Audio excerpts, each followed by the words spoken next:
እሳቸው ግን እንባቸው ይፈሳል ስለ ክርስቶስ በሚነገርበት ጊዜ እና እኛ ዙሪያቸውን ከበን እንቆማለን አጠገባቸው።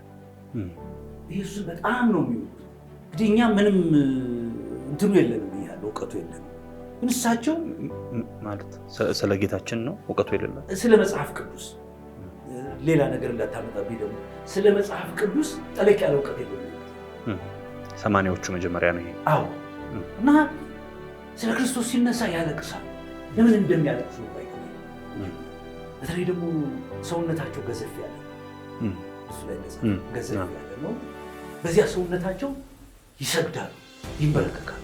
እና እኒህ ሰው ስለዚህ ስለ ወንጌል ስለ ክርስቶስ ጉዳይ የተለየ የሆነ ነገር የገባቸው ነገር አለ። አንድም ሌላ ሰው አይለቅስም እንደሳቸው።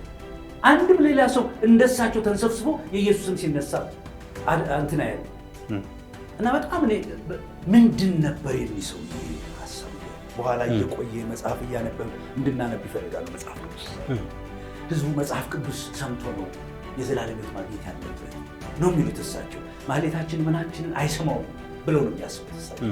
ስለዚህ መጽሐፍ ቅዱስ በአማርኛ መሰበክ አለበት፣ እሱን ስበኩ እያሉ ነው። በኋላ ወንጌልን እየገባን ስንሄድ እኒህ ሰው በክርስቶስ ፍቅር የተነደፉ መሆኑ አየን።